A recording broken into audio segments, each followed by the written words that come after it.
अजितदादा आणि आपला अनेक वेळा संपर्क आला. आपण इथे रिपोर्टर, नंतर ब्युरो चीफ म्हणून सुद्धा काम पाहिलंय. काय प्रमुख आठवण अशी जाणवते या प्रसंगी?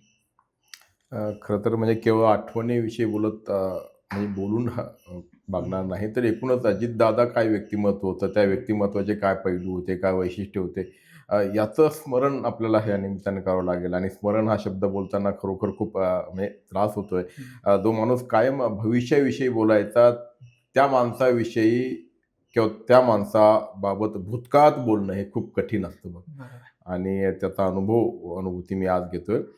जसं तू म्हटलास, की मी 20-25 वर्ष पत्रकारितेमध्ये आहे आणि अजितदादांची कारकीर्द तशी साधारणपणे आज हो. 66 वर्ष म्हटल्यानंतर 40 वर्षाची जवळ-जवळ हं. राजकीय सामाजिक कारकीर्द आहे. त्यामुळे त्या तुलनेत साधारण निम्म अजितदादांचं कालखंड जो करिअर आहे तुम्ही माझा तो पाहिलंय. पत्रकारितेत गेला. हं.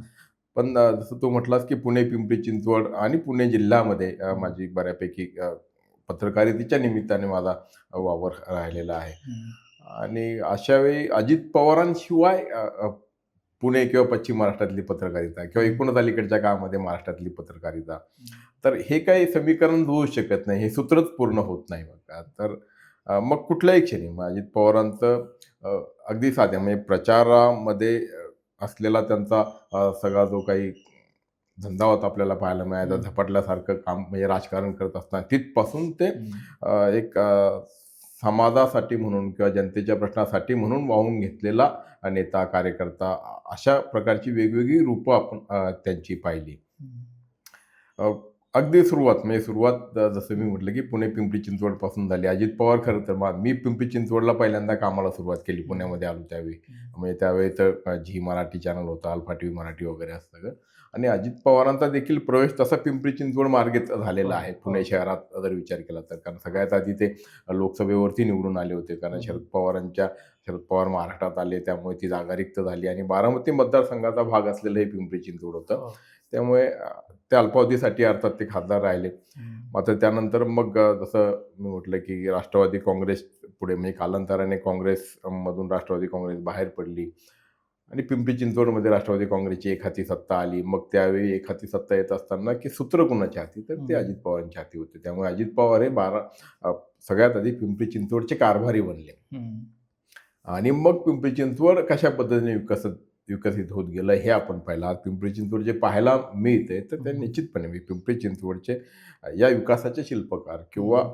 जसं मी म्हटलं, की दूरचं बघणारा माणूस, इतका व्हिजनरी माणूस, हो, भविष्यातलं बघणारा माणूस जो आहे, हो. तर त्याची प्रचिती आपल्याला त्यातून येते आहे. हं. आणि म्हणून आज आपल्याला पिंपरी चिंचवड अशा पद्धतीने विकसित झालेलं दिसतंय. हं. आणि तेच म्हणजे विकासाचा विषय असू द्यात किंवा मग बारामती मॉडेलसारखं मॉडेल हे विकसित होणं हो. किंवा बारामतीमध्ये गेल्यानंतर तुम्हाला काय बघायला मिळत नाही. हं, म्हणजे हं, हं. बारामतीत तुमचं एस-टी स्टँड देखील एखाद्या विमानतळासारखं चकाचक बरोबर. असं आहे. बारामतीत पोलिस स्टेशन एखाद्या कॉर्पोरेट ऑफिससारखं आहे. हं. बारामतीमध्ये खरं तर अवर्षणग्रस्त असताना देखील बारामतीमधनं कॅनॉल आपल्याला 3 वेळा इकडं म्हणजे शहरातून जर पास होत असू तर 3 वेळा आपल्याला तो कॅनॉल क्रॉस करायला लागतो पाण्याने भरलेला. हं. हिरवं सगळं दिसतंय. कारखानदारी तिथे आहे, साखर कारखानदारी आहे, तिथे डायनॅमिक हं. डेअरी आहे, तिथे दुग्ध व्यवसाय आहे, तिथे टेक्सटाईल पार्क आहे. हो.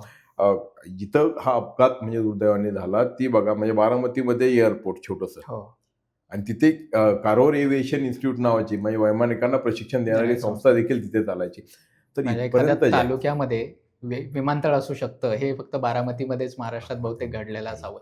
पण या सगळ्या आठवणींबद्दल बोलताना पहिली एखादी आठवण किंवा पहिली एखादी प्रेस कॉन्फरन्स अजित पवार यांची कव्हर केलेली आणि ज्या पद्धतीचे उत्तरं, ज्या पद्धतीचा मिश्किलपणा अजित पवारांच्या एकंदरीत वागण्यात, बोलण्यात होता. बाहेर फार कडक दिसणारे अजित पवार पर्सनली किंवा व्यक्तिगत जीवनात फार सॉफ्ट होते किंवा पारिवारिक हे होते, व्यक्तिमत्व होतं, असं देखील बोललं जातं. त्याबद्दल काही आठवणी आहेत? नाही खूप म्हणजे पत्रकार परिषदा तर आम्ही खूप म्हणजे हं. काय एकतर पालकमंत्री, हो. मंत्री, उपमुख्यमंत्री ह्या सगळ्या पदांवरती असताना अजित पवारांचा कायम संपर्क हा पुण्यामध्ये असायचा. त्यामुळे पत्रकार परिषदा कायम व्हायच्या. आमचं देखील बारामती असलं तरी बारामतीत जाणं व्हायचं हं. आणि निश्चितपणे मला विशेष करून तो कोविडचा काळ आठवतो अलीकडच्या हं. काळामध्ये, की एका अर्थाने अजित पवार कारण मुख्यमंत्र्यांच्या काही मर्यादा होत्या. महाविकास आघाडी सरकार होतं. हं. मुख्यमंत्री उद्धव ठाकरे हे काही कारणास्तव बाहेर फिरू शकत नव्हते. अशा वेळी अजित पवार जणू काही त्या सगळ्या रोलमध्ये होते आणि हो.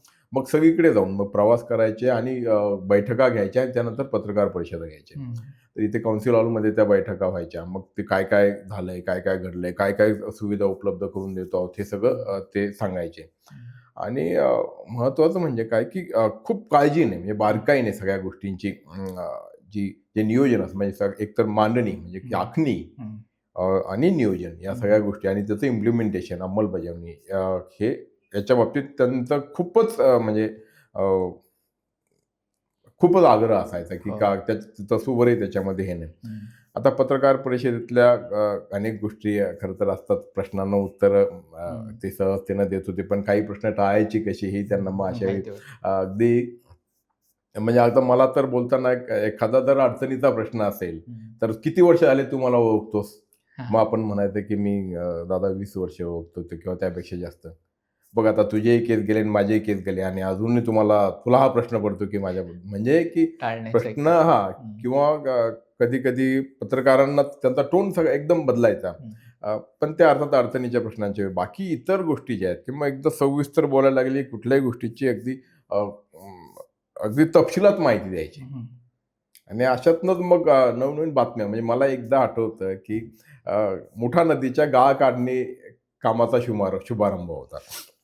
त्यावेळी मोजके 1-2 चॅनल होते. मी अगदी तिथं जवळ राहिला होतो. मग सकाळी-सकाळी अजित पवार येतायत मुठा नदीच्या सन सिटीच्या तिथे कुठेतरी आणि मग सकाळी-सकाळी मी आपला कॅमेरा आणि माईक घेऊन गेलो आणि तो गाळ काढणीचा कार्यक्रम तिथे शुभारंभ तिथनं गाळ काढायचा.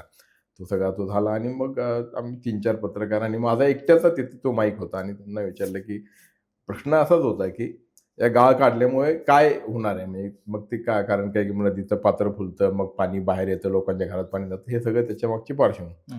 ते सगळं सांगत असताना या प्रश्नाचं उत्तर त्यांनी जवळ-जवळ एक 20 ते 25 मिनिट दिलं. म्हणजे हात अगदी आपला जो ओम हातात धरून हात जड व्हावा असं. आणि शेवटी, की अशा सगळ्या परिस्थितीमध्ये पुणे शहराचं जर भलं व्हायचं असेल, तर पुणे शहराचा कारभार हा मराठी माणसाच्या हातात असावा, असं ते बोलले.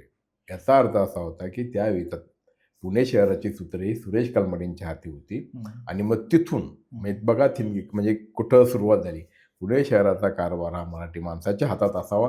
त्यानंतर लगोलग महापालिकेच्या निवडणुका लागल्या आणि शरद पवार साहेबांची सभा दारूवाला पूल चौकात जो आहे तिकडचा रास्तापेठमध्ये तिथे झाली आणि त्यांनी सांगितलं, की पुण्याचा कारभारी बदला आणि लोकांनी पुण्याचा कारभारी बदलला आणि पुण्याचा कारभार हा अजित पवारांच्या हातामध्ये आला. म्हणजे बघा एका प्रश्नापासून सुरू झालेलं प्रवास जो आहे, तर हो, हो. उत्तर काय? तर पुणे महापालिकेतलं सत्तांतर तिथे.